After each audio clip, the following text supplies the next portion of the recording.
¿Cómo están todos y todas? Bienvenidos nuevamente más a un programa de conversación, Butalca Sustentable. En esta ocasión nos encontramos con Macarena Guajardo.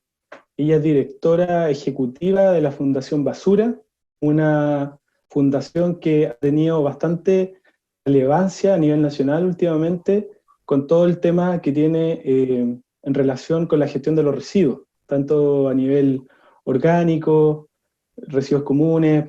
Vamos a abrir la conversación en ese sentido.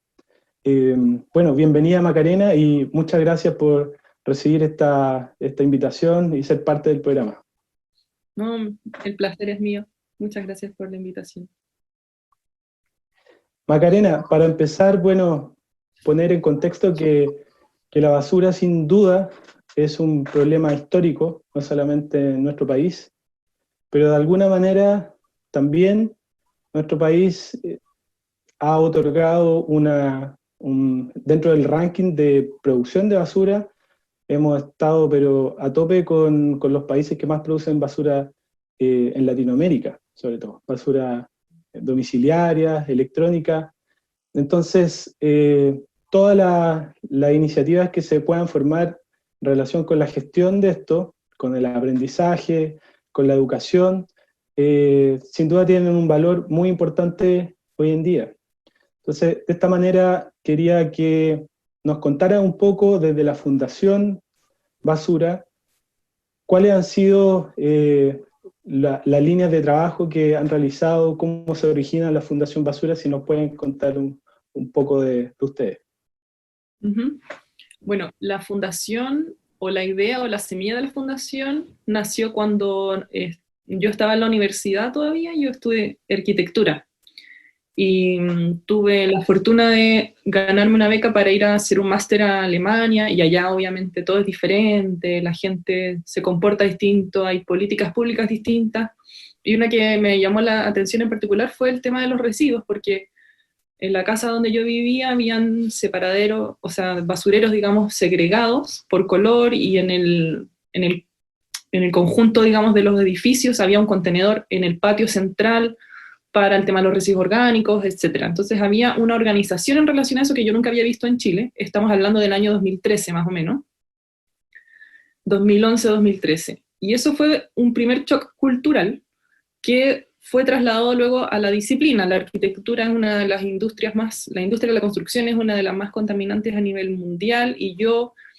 no entendía por qué realmente estábamos enviando tantos residuos que para mí eran materiales, por qué había tantos materiales botados en todas partes en rellenios sanitarios, en vertederos ilegales. Leí una vez una cita que decía que alrededor del 60% de los residuos que se encontraban en un vertedero ilegal eran residuos de la construcción, lo que me pareció muy fuerte. Entonces, ya de vuelta en Chile, y al darme cuenta de que acá ni siquiera hablábamos del tema, solamente había incipientemente las ganas de hablar sobre el reciclaje, ¿cierto? Pero ¿qué pasa con todas las cosas que uno puede hacer antes? Y eso a mí me marcó personalmente, porque desde la arquitectura o de cualquier disciplina creativa tú tienes la oportunidad de diseñar, de decidir cuál va a ser la vida útil o el fin de vida de un edificio, de un producto, en el caso de los diseñadores, etcétera. Entonces, más o menos con esa visión de que algo no me encaja y que quizás existe una oportunidad, vuelvo a Chile, y con dos amigos, con Denise y Miguel, fundamos una ONG, que es algo que muchos jóvenes hacen incluso.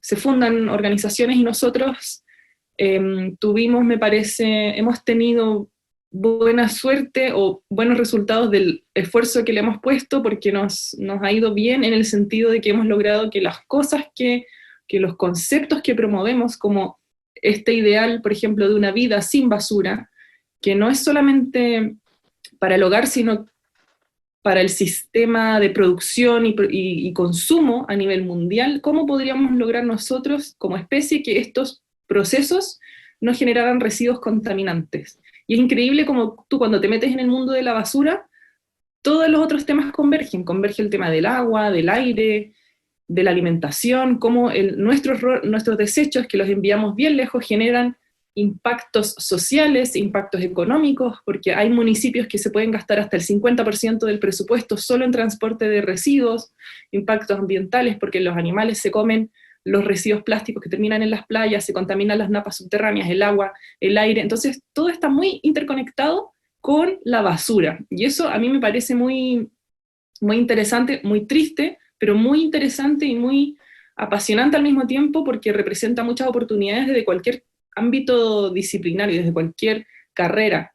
Entonces, también creo que eso es una de las cosas, una de las virtudes de la fundación, porque todo se aborda desde esta mirada interdisciplinaria, colaborativa, donde cualquier tipo de profesión o cualquier persona puede aportar desde su ámbito. Entonces hay docentes, hay ingenieros civiles, hay biólogos, hay, qué sé yo, sociólogos, etcétera. Todas las disciplinas tienen algo que decir. Y precisamente creo que también hemos tenido mucha buena llegada porque tenemos un mensaje más bien positivo.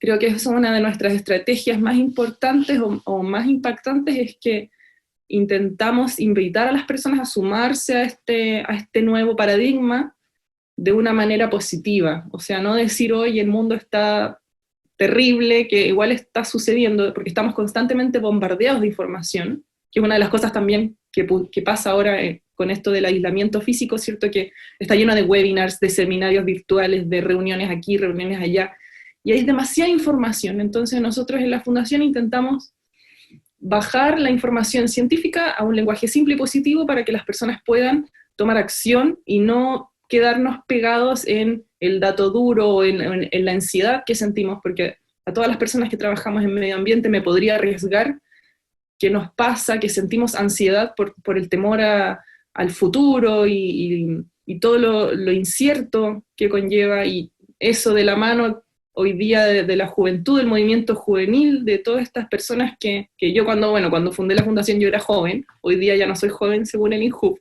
tengo 31, pero igual está esas ganas, ese idealismo de la juventud, esas ganas de decir, oye, no estoy de acuerdo con esto, que es algo que plasmamos en la organización. De hecho, nuestro eslogan es "la basura no existe", y siempre después de un evento o lo que sea, lo gritamos un poco porque es una manera de protestar, ¿cierto? Que no estamos de acuerdo con cómo las cosas están siendo llevadas a cabo hoy en día.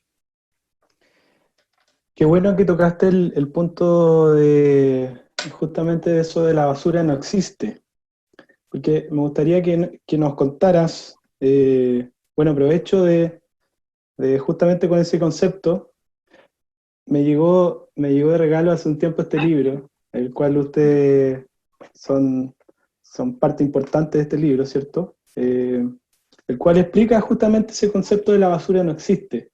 Se habla de un recurso más que un desecho, ¿cierto?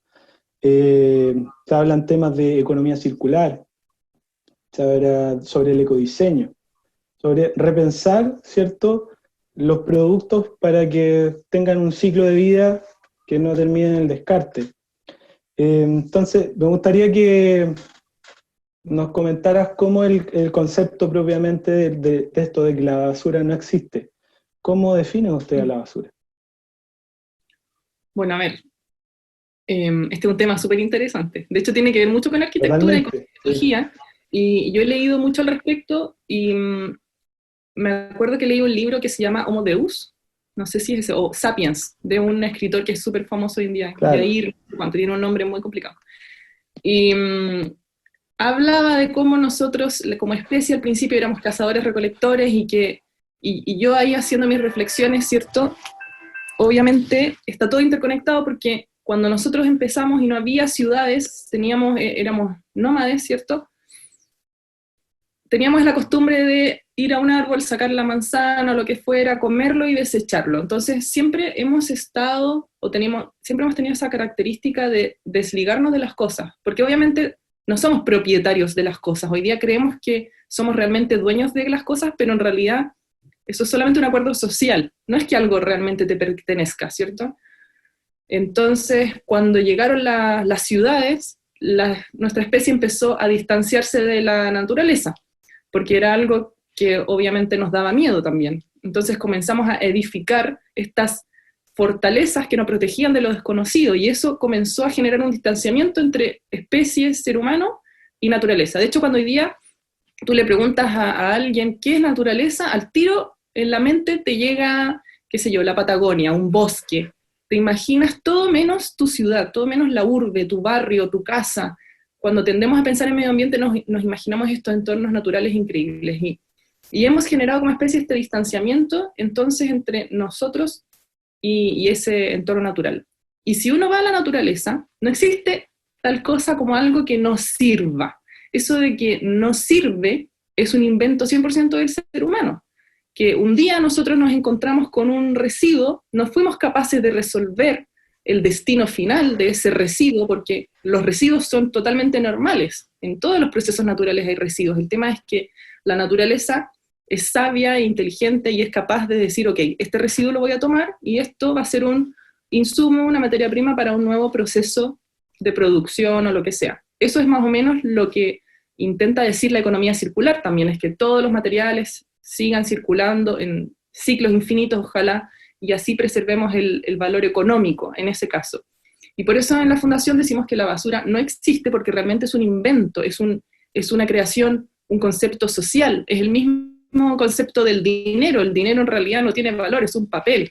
Antes había monedas que efectivamente tenían el valor de lo que tú estabas transando, pero ahora es un papel con un número, simplemente es un acuerdo social, al igual que la basura. Por eso es tan interesante sociológicamente, porque depende de la persona que usa el objeto si el residuo se va a convertir en basura o no.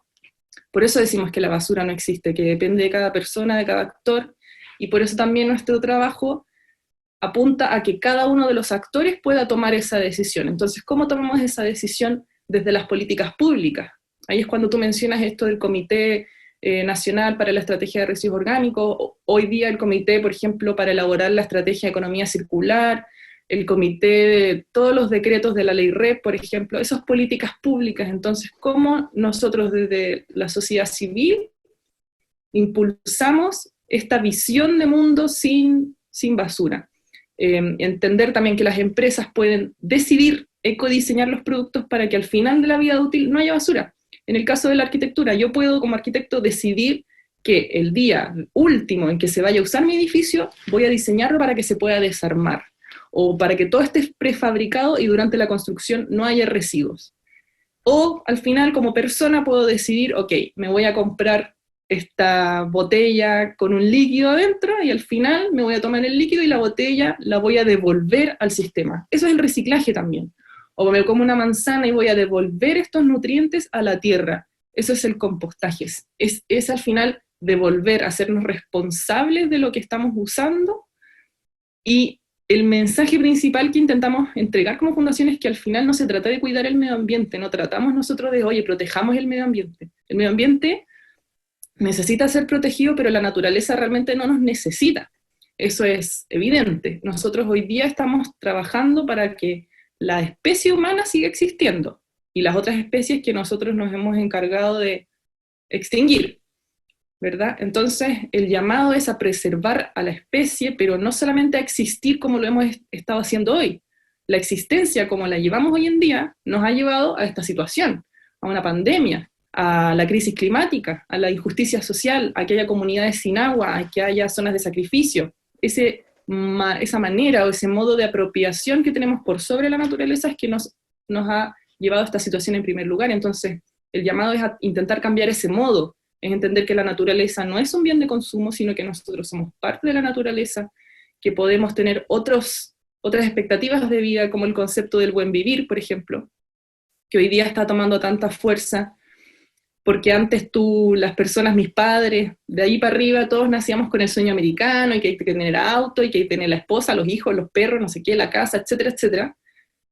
Y en mi generación ya no es tema ser o no dueño de un auto, tener un auto más grande no te hace mejor persona. Entonces es también entender que de repente nos podemos desligar de las cosas materiales y volver a un poco más lo espiritual, que no me refiero a religión con lo espiritual, sino entender qué es bienestar, o preguntarnos Claro. como sociedad qué es realmente bienestar. Y esa conexión que tú dices con la naturaleza, verla no como un otro, ¿cierto? Sino que como parte de lo que somos, de lo que necesitamos para poder subsistir. Es interesante ver finalmente el concepto de vivir sin basura, porque es un paradigma totalmente lejano a lo que uno podría pensar. Uno va al supermercado, ¿cierto? Y dice, ya, voy a reutilizar, no voy a ocupar bolsa, pero voy al estante de las verduras y viene una lechuga con su bolsa, ¿cierto? Luego voy a comprar cecina y me pasan la bolsa. Entonces, de manera práctica, ¿cómo recomiendas tú o has visto experiencia de poder realmente llevar una vida con el menor impacto posible? Sin duda que vamos a tener algún impacto, pero eso reducirlo a cero. ¿Cómo podríamos ser desde nuestros hogares una persona lo más sustentable posible de acuerdo a la generación, por ejemplo, de basura? Claro. Ahí siempre nosotras partimos con una contrapregunta. Es decir, mira tu basurero y date cuenta de repente cuáles son aquellos residuos que estás generando mucho. Eso tiene mucho que decir sobre ti, sobre tu persona.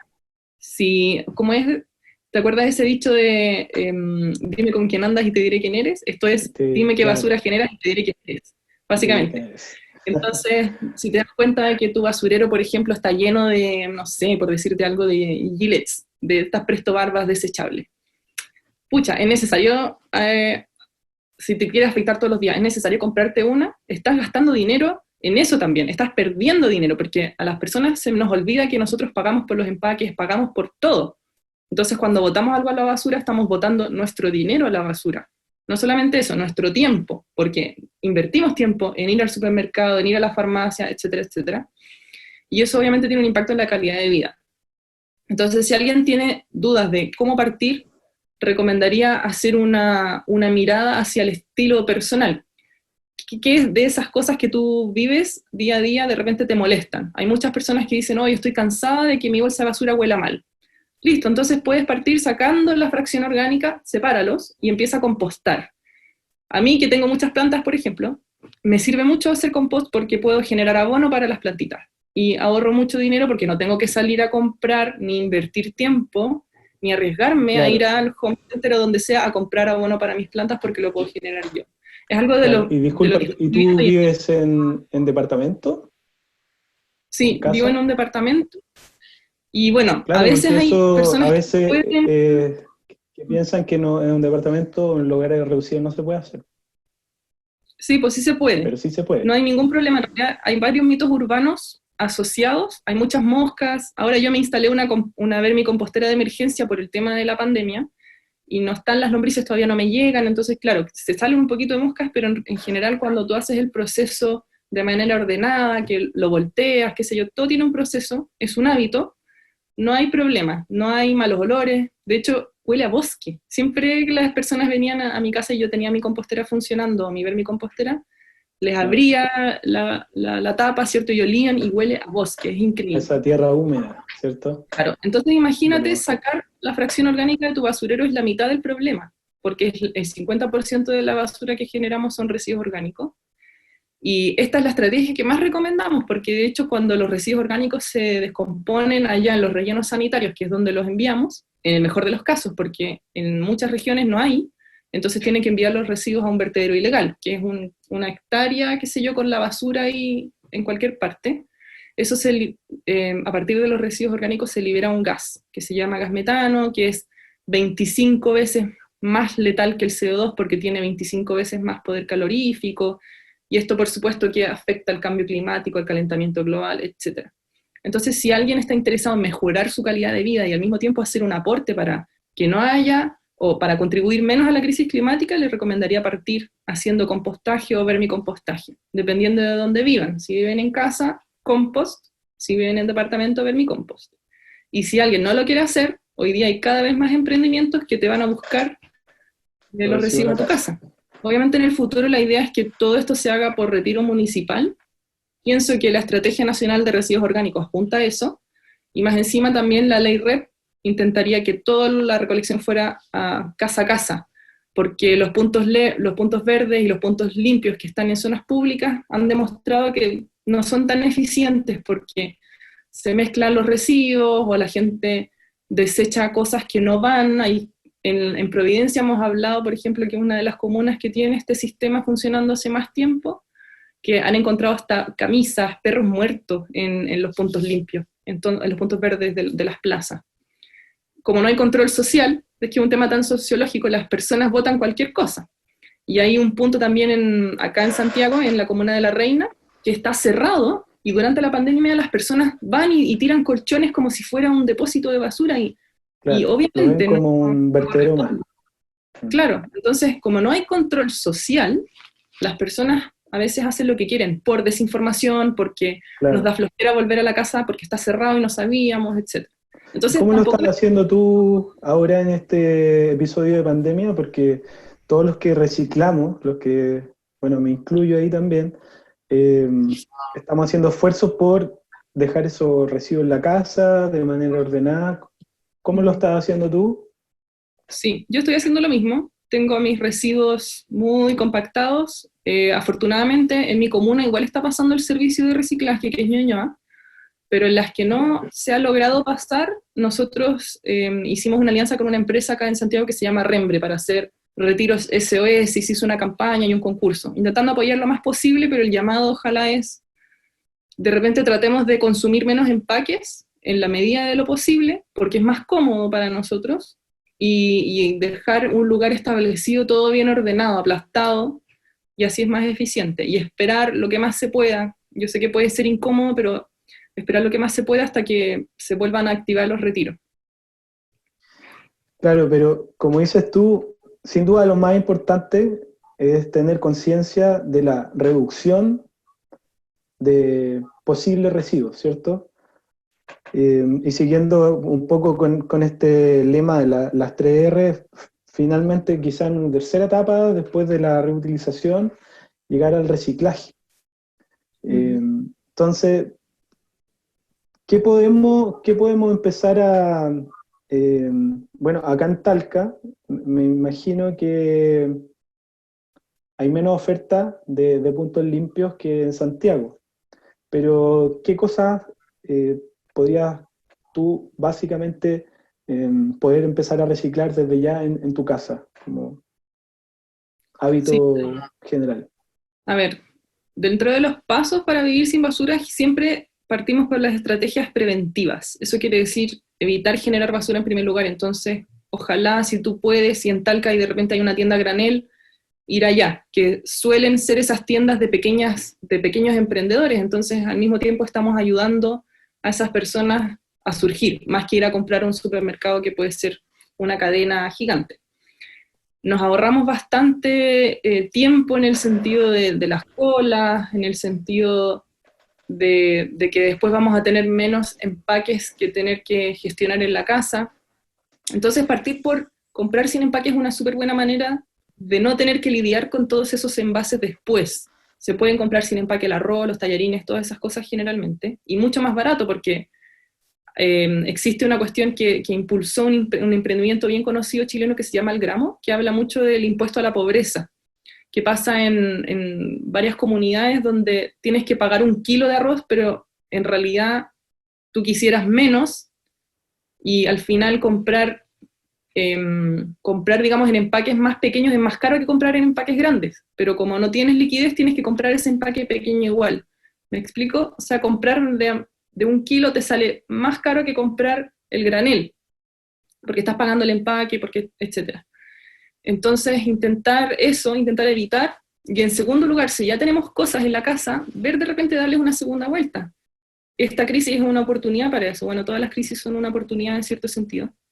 Y he visto muchas personas transformar, qué sé yo, objetos que estaban obsoletos, darles una nueva vida, ya que hoy día es más difícil salir a comprar, y finalmente hacernos cargo de lo que generemos que no podemos evitar, que ahí yo hago la recomendación de empezar a compostar, porque en realidad el compostaje es una práctica súper bonita. Si hay familias, lo recomendaría aún más, porque los niños adoran el tema de la tierra, aprenden a tocar ahí con las manos la tierra y las lombrices y qué sé yo, Y es súper loco ver cómo esta crisis sanitaria del COVID ha puesto sobre la mesa muchas cosas que habíamos olvidado, como por ejemplo, recordamos que los alimentos no se cultivan en el supermercado, entonces que tú tengas un huerto en tu casa, que tú hables de soberanía alimentaria, es de repente volver a reconectarnos con esas actividades que antes hacíamos tanto, y hoy día sí he visto videos donde le preguntan a niños de dónde viene la lechuga y dicen del supermercado,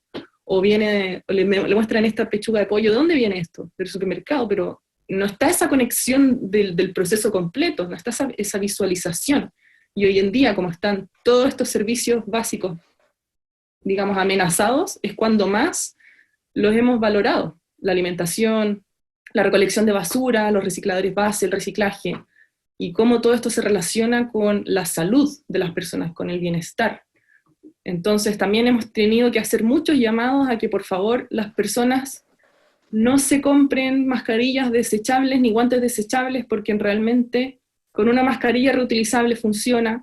De partida, la única mascarilla que sirve para prevenir o para evitar el contagio es un número específico que es el 95, que ya casi no está, y yo personalmente prefiero no comprarlo porque así le doy el pase a alguien que trabaja en la salud o a alguien que tiene coronavirus y que realmente lo necesita. Yo tengo una mascarilla reutilizable, por ahí la tengo, y no uso guantes porque me lavo las manos todo el tiempo. Entonces, si se usaran menos esas cosas desechables, habría también menos cosas desechables en la calle. Yo salgo a pasear al perrito con el que vivo y veo siempre guantes y cosas en la calle, y eso es un riesgo de contagio también. Entonces, alejarse un poco de esto de los desechables. Obviamente, cuando hablamos de establecimientos de salud es otra la conversación, porque el plástico es un material que ayuda bastante, pero a nivel domiciliario se puede hacer diferente, y genera otros beneficios, genera beneficios personales, claro, beneficios comunitarios. Qué bueno que toca el tema de la mascarilla, de los guantes, de todos esos accesorios que han sido en esta pandemia muy demandados. Y ha nacido esa preocupación de la generación de mayor cantidad de plástico en base a la producción justamente de esos insumos médicos, que muchos de ellos también no se pueden, hay que tener conciencia de que no se pueden ni reutilizar ni reciclar, ya que pasan a ser residuos especiales, por ser residuos hospitalarios. No sé si ustedes como fundación les ha tocado participar de esta conversación con gente de salud, con gente del ministerio, o si has visto que se han empezado a desarrollar iniciativas en torno a la minimización, ojalá, o a la reutilización de esos insumos médicos. Uh-huh. Bueno, de lo que más se ha visto es que hay muchos emprendimientos que están creando mascarillas con telas, que son mascarillas que te ayudan a disminuir el riesgo de contagio, no previenen en ningún caso. Uno de los emprendimientos más interesantes que ha tomado una iniciativa al respecto se llama Cactus, y son unos chicos que tienen unas impresoras 3D y están compartiendo diseños de unas mascarillas, y organizaron a una comunidad nacional de impresoras 3D para empezar a imprimir estas mascarillas que son de plástico reciclado y que después se pueden reciclar y todo el asunto. Me parece muy interesante ese tipo de iniciativas. Nos ha tocado harto conversar estas cosas, pero siempre desde el mensaje que te comenté recién, que ojalá evitar los desechables. El ministerio está haciendo un llamado a las personas que no depositen las mascarillas ni los guantes en los puntos limpios, que hay gente que lo está haciendo, y al hacer eso tú contaminas todos los residuos que están ahí. Entonces, el llamado a las personas es a guardar, ¿cierto? Guardar sus residuos. Ojalá que estos residuos especiales los botemos bien, donde corresponde, no en la vía pública, sino que los entreguemos al sistema de recolección municipal sellados, para que no contagiemos a otras personas, que al final el mensaje siempre es el mismo, es el mensaje de la solidaridad, del bien común, de pensar en un otro, de ok, estoy aislada sola en mi casa, pero solo si el resto de las personas y yo trabajamos en conjunto, a pesar de estar separados, es que vamos a quizá encontrar una nueva manera de habitar, o una nueva manera de producir, una nueva manera de diseñar, solamente en conjunto. Y eso es algo lindo. No me gusta mucho hablar de lo lindo de la crisis, porque hay gente que lo está pasando tan mal, pero hay oportunidades, y creo que se pueden tomar.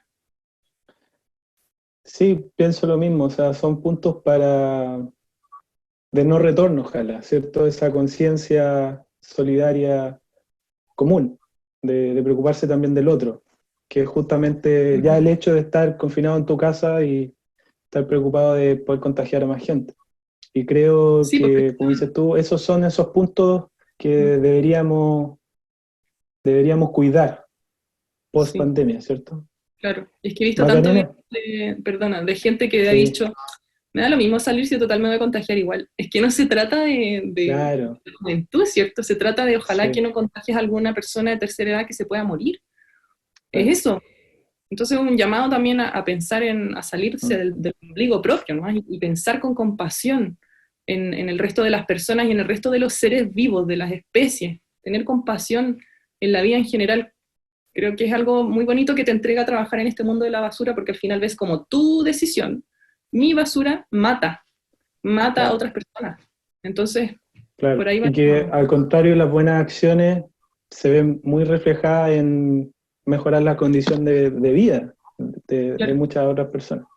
Macarena, pasando a otro tema que es bastante importante para el país, bueno, es la ley de reciclaje, ¿cierto? Que el Ministerio de Medio Ambiente ya hace un par de años ha empezado a formular, ha empezado a hacer mesas de trabajo a nivel regional también, por acá hemos participado, se identifican ciertos productos prioritarios, ¿cierto? De los cuales los productores de esos insumos, de esos productos, van a tener que hacerse responsables, ¿cierto? En cierto compromiso, en ciertas metas de recolección.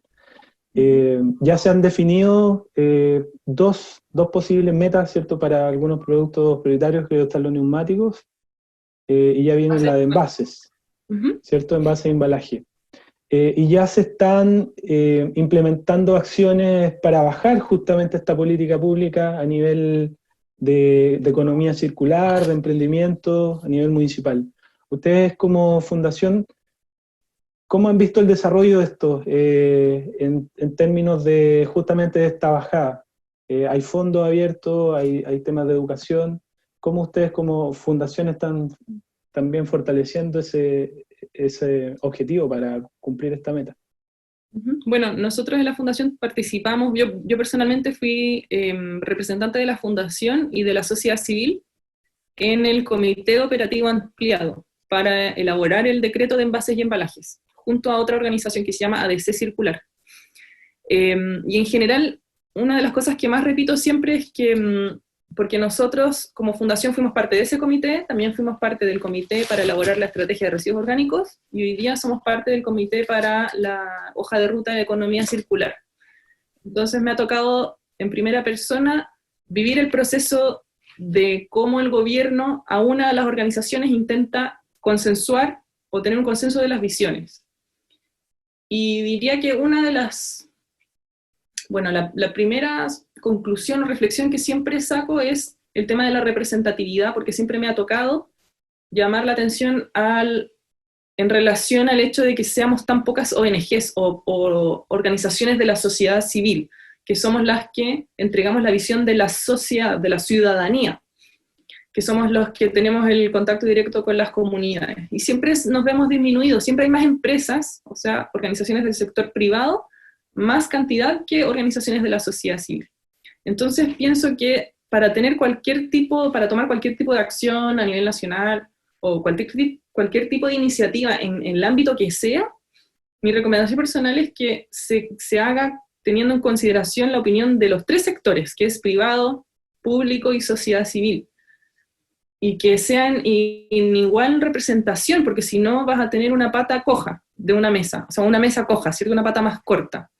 Esa es una de las cosas que llamaría a la atención. Y la otra es que nos parece que Chile y el tema de los residuos está en riesgo porque a nivel gubernamental y a nivel privado se está considerando como estrategia para avanzar en este tema, en la circularidad, el tema de la quema de residuos para generar energía, cuyo eufemismo es el waste to energy, que es un eufemismo bastante inteligente porque transforma algo tan rechazado como la basura, el waste, y en energía, que es algo tan codiciado, ¿cierto? El problema es que este concepto o esta estrategia quema los residuos y con el resultado, con ese, digamos, calor que se genera, se puede generar energía, pero al final es una destrucción. Y eso lo hemos visto, lo vimos en el COA, y lo estamos viendo ahora en la estrategia de la economía circular. Entonces, una de las labores que tenemos como organización, y también gracias al trabajo que realizamos en articulación con la Alianza Basura Cero Chile, que son una red de organizaciones igual que nosotros a nivel nacional, que buscan este Chile sin basura, intentamos que sea de manera circular real, porque si tú quemas la basura, al final vas a tener que volver a la naturaleza a extraer materias primas para generar esos residuos, o sea, esos objetos.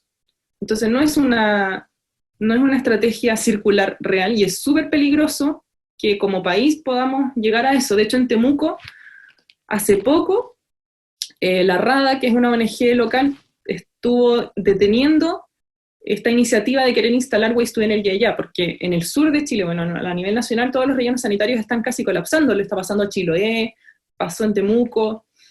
Entonces el Waste to Energy suena como una salida súper fácil, pero ahí hemos visto a nivel mundial, en los casos donde ha estado instalado esto, que la salud pública se ve afectada, que desaparecen los recicladores base. Hay ciudades que han quebrado por instalar este tipo de plantas porque son una inversión millonaria.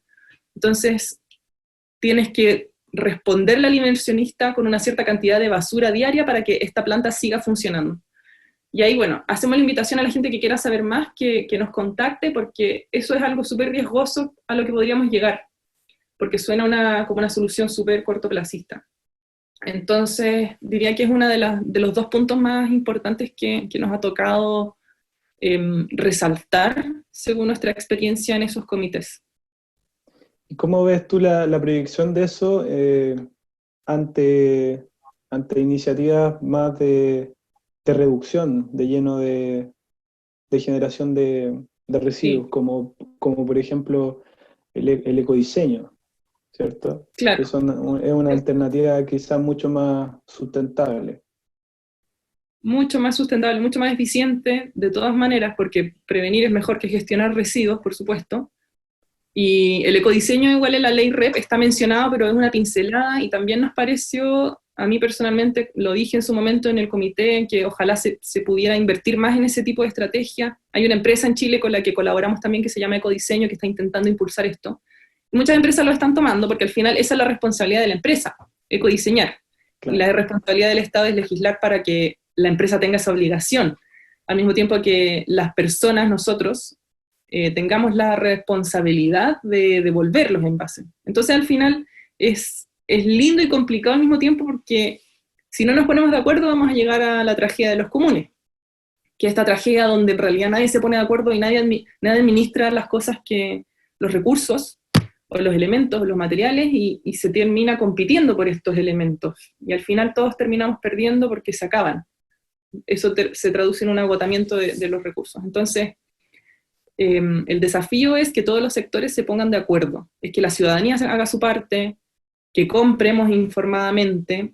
Ayer leí solamente una frase de un emprendimiento muy lindo que se llama Convictus, que ellos recuperan chatarra y la convierten en lámparas preciosas, y decía ahí que no habría empresas contaminantes si no hubiera consumidores contaminantes. Y es tan cierto, porque al final tu decisión de compra es un acto político, es un voto. Si tú compras un objeto es porque estás votando por la empresa y sus prácticas. Entonces, por eso también hay tanto movimiento ciudadano haciendo un llamado a no consumir ropa barata, ropa rápida, por todo lo que está pasando, todo lo que pasa detrás, que es las precarias condiciones laborales de todas estas empresas gigantes que te venden ropa, una polera a 3.000 pesos, ¿cachai? ¿Cuánto le están pagando a esa persona? O sea, ¿por qué es tan barato? Esa es la pregunta. Y mucha gente dice, ¿por qué es tan caro esto de los sustentables para las elites y todo? Pero realmente hay que preguntarse por qué es tan barato lo otro. ¿Quién se hace cargo de las externalidades? Y es que hoy día en Chile también no existe internalización de los costos por parte del sector privado. Esto quiere decir que yo puedo hacer cualquier cosa, y si contamina, otro que se haga cargo. O sea, que las personas que viven en la zona de sacrificio sufran los impactos, pero no mi empresa. Y esto es legal, pues. Entonces, hasta que las empresas no decidan internalizar esos costos, no se van a dar cuenta que es más caro contaminar, porque después van a tener que pagar por limpiar ese lugar. Lo mismo que la ley REP, que busca ser responsable al productor por ese envase que puso a circular. De hecho, los productores van a tener que hacerse cargo de recuperarlo, como pueden ser campañas educativas, etc. Pero ves que es un trabajo colectivo. Claro, y que finalmente vemos que la decisión quizá inicial parte por los consumidores, que somos nosotros, que como dices Sí, tú, le van poniendo ese voto, ese input, esa fuerza que tienen ciertas iniciativas que tal vez no son muy deseables. Macarena, y veo que también están trabajando ustedes como fundación en esta estrategia nacional de valorización de residuos orgánicos que también se avecina y que al parecer va de manera paralela a la ley REP, o que se agrega como un producto prioritario. Eh, si nos pudiera contar un poco de eso, cómo se ven las proyecciones, la implementación de esta estrategia de residuos orgánicos. sí. Bueno, el comité para esto fue el año pasado, y me parece que en enero de este año se entregó, o fue la última sesión, no me acuerdo mucho, pero este comité estaba compuesto de nuevo, igual que la misma dinámica que el resto de los comités, había muchos municipios, mucha empresa y sociedad civil. Y dentro de las proyecciones o de las conclusiones que personalmente tomo o me llevo, es que está instalada esta visión que estamos conversando ahora de la recolección selectiva casa a casa. También como fundación intentamos siempre A poner nivel ahí el municipal. énfasis. ¿Cómo? A nivel municipal. Pero que Claro. también se consideren otro tipo de estrategias como los huertos comunitarios, que tanto bien le hacen a las comunidades porque ayudan a recomponer el tejido social y todo eso, que básicamente se traduce en recuperar las relaciones que hemos perdido, porque hoy día con suerte los vecinos se conocen, y antes era una cuestión de la señora X que vive no sé dónde, la gente se conocía, y eso permite también que los barrios tengan más seguridad, todo está relacionado con el bienestar. Y hay muchos casos a nivel mundial de éxito donde se han instalado composteras comunitarias en plazas y la gente se hace cargo de eso, y todo el abono que se genera sirve para alimentar esa misma plaza, que es un círculo virtuoso, que obviamente para las comunidades socioambientalmente vulnerables es una oportunidad gigante, porque los municipios en esas comunidades que tienen poca plata, no tienen plata para poner pasto, por ejemplo, o áreas verdes.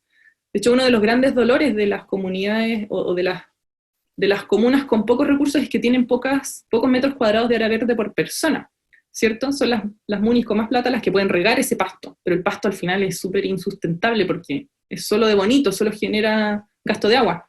Ojalá se pudiera hacer una transición en la vía pública con otro tipo de vegetación, de poca exigencia hídrica, porque al final el impacto paisajístico también es un impacto social.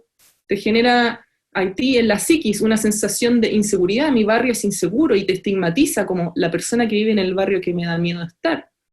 Entonces todo al final está relacionado, y los residuos orgánicos podrían ser una super oportunidad para embellecer el entorno de estas comunidades. Esa es una de las cosas que intentamos impulsar bastante. Sí, veo que en la página tienen bastante información. Cuéntanos un poco sobre los productos que tienen a disposición de la comunidad, cómo los pueden utilizar. Hay harta educación ambiental.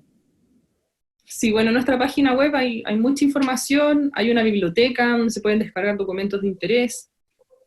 Una de las secciones más lindas de la página web se llama Comunidad, que es un proyecto de la fundación donde nosotros lo que hacemos es buscar emprendimientos que estén ofreciendo alternativas y los asesoramos para que aprendan a medir sus residuos y al mismo tiempo a comunicar, que tiene mucho que ver con lo que hablamos delante, que hoy día hay una tendencia en el mercado de todo lo verde, pero tú cuando lees ecológico, verde, sustentable, esas palabras no significan nada, pueden ser una práctica de greenwashing o lavado de imagen que algunas empresas grandes usan para que la gente los consuma, porque la gente quiere aportar, el problema es que hay poca información. Entonces, esta comunidad está validada por la fundación, nosotros revisamos de arriba abajo el emprendimiento y lo subimos a la página web para que la gente sepa, perfecto, este emprendimiento es de confiar, es de fiar, y por eso están en nuestra página, y hay alternativas para todo. Si tú quieres de repente dejar de comprar el detergente o el lavaplatos que contamina el agua, porque igual es tragicómico decir voy a lavar los platos, pero voy a ensuciar el agua, ¿cierto? Hay un emprendimiento nacional que se llama Frimet, por ejemplo, que ellos ofrecen detergentes que no ensucian el agua. O está el chico de Convictus que te conté, bueno, no millones, hay 35 emprendimientos hoy en día que te ofrecen una alternativa. Está Cruza, que reutiliza residuos textiles y hacen zapatillas, está Mia Luna con la copita menstrual, está lleno de emprendimientos. Está buenísimo, entonces han hecho de alguna manera un catastro que pueda servir como decisión de compra un poco más sustentable para la gente, que es tan necesario justamente claro, ahora, en donde el tema de la información cobra tanta relevancia, ¿cierto? Y precisamente para los emprendimientos también, porque ellos quieren usar la palabra ecológico porque es lo que tienen a mano, pero ahí estamos nosotros para ayudarles a que busquen las palabras que realmente describan lo que ellos hacen, y no haya espacio para las dudas. Y aprovecho de hacer la invitación, si es que hay algún emprendimiento de Talca, ojalá que nos escriban para que se integren. Buenísimo, queda abierta la invitación entonces. Macarena, para ir cerrando la conversación, preguntarte a lo que ya comentábamos un poco, es el tema de la pandemia, ¿cierto? Que estamos viviendo, que es un momento totalmente histórico, al cual nunca quizás hubiésemos imaginado que no habría tenido esta crisis sanitaria en un confinamiento total para muchas comunas, ¿cierto? Pero rescatando eso, lo que queremos cambiar de alguna manera para estar en un punto de no retorno quizás. Hablamos de no retorno al estilo de vida que estamos llevando, bueno, desde los países hasta muchas personas. Uh-huh. ¿Dónde ves tú esas oportunidades a partir de este aprendizaje común, este aprendizaje social que en poco tiempo, ¿cierto?, hizo que a nivel mundial las conexiones, la ayuda se pudiera configurar para que en un par de semanas se tomen medidas que quizás el cambio climático o la crisis social no imagina, ¿cierto?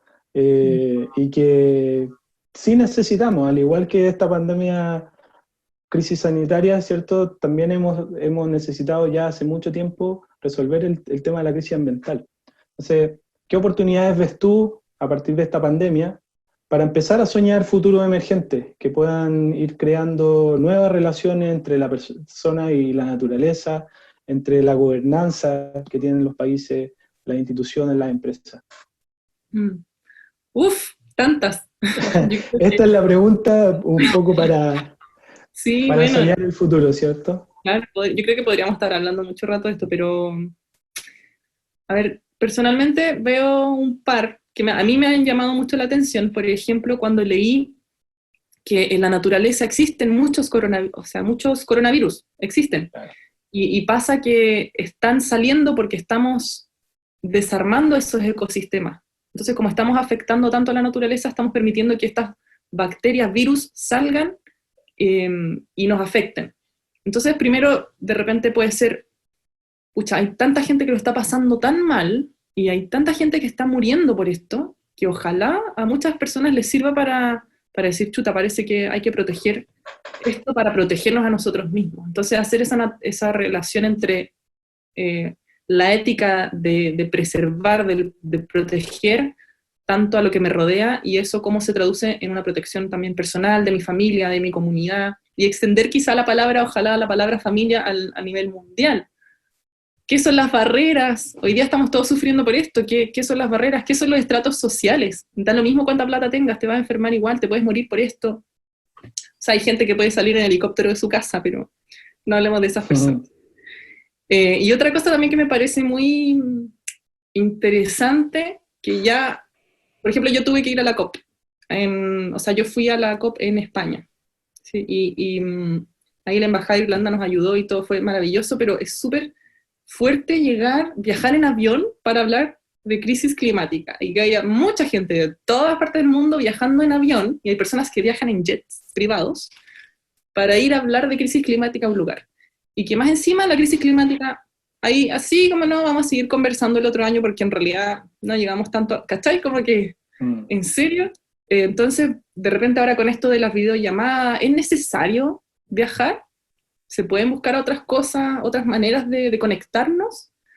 Creo que ahí también hay oportunidades de explorar. He visto muchas herramientas digitales, Zoom, hay una muy bonita que se llama El Muro, que sí te permite hacer post-it en línea, increíble todas las cosas que se están inventando para seguir conversando, pero no necesariamente impactar con esa conversación tanto. No es necesario ir a todas partes, no es necesario estar físicamente en todas partes. Quizás nos puede servir para establecer de nuevo cuáles son nuestras prioridades. Ya sabemos que una prioridad no es el fútbol, es la salud. Ya sabemos que hay que priorizar ese tipo de cosas, los recicladores base, que el reciclaje debería ser un algo básico, ¿cierto? Sanitario, por temas sanitarios. Que los recolectores de basura deberían tener más protección, que los profesores deberían tener los mejores sueldos de la sociedad, no los políticos. Entonces, todas estas crisis que están sucediendo me parecen, obviamente, siempre oportunidades para imaginarse un mundo más justo, más equitativo, un mejor mundo donde podamos todos, de alguna manera, ponernos de acuerdo y administrar lo que existe, porque existe y hay suficiente para todo el mundo. O sea, la basura, por ejemplo, el desperdicio alimentario, 1/3 de la comida a nivel mundial se desperdicia. Hay gente que tiene la lechuga pudriéndose en el refri, mientras hay gente que no tiene acceso a agua. Entonces, demasiada la desigualdad, quizás sea una oportunidad para cuestionarnos eso. Y parar esos desajustes, ¿cierto? Por ahí, espero. Bueno, Macarena, no me queda más que darte las gracias por tu tiempo. Sin duda que es una conversación que podemos extender porque es interesantísima. Hoy día aprendimos mucho sobre residuos, sobre quizá alguna manera de poder repensar, de empezar a, como decías tú, mirar nuestro basurero para poder quizá llegar a un punto en donde podamos, ojalá, hacer basura cero, ¿cierto? Entonces, nada más que, bueno, recomendarles también el libro de Basura a Cero, de la Fundación Basura, que lo puedan comprar, está buenísimo, trae mucho más detalles sobre esta información. Y eso, no sé si te quieres despedir, quieres cerrar con algo. Sí, bueno, nada, decir que el mundo lo construimos todos y todas, así que ojalá que la persona que esté viendo y que se haya quedado hasta acá, porque uno puede ser súper latero y la gente lo corta a los 3 minutos, que pueda seguir a la fundación en las redes sociales, que se acerque, que colaboremos, que trabajemos juntos y que construyamos el mundo que queremos habitar, al final. Eso, básicamente. Buenísimo. Bueno, muchas gracias, Macarena. Esperemos que podamos tener conversaciones futuras. Así que, bueno, eso, los dejo invitados a los próximos capítulos de Utalca Sustentable, a estar revisando las redes sociales y también el programa Campus TV. Nos vemos en una próxima oportunidad. Chao.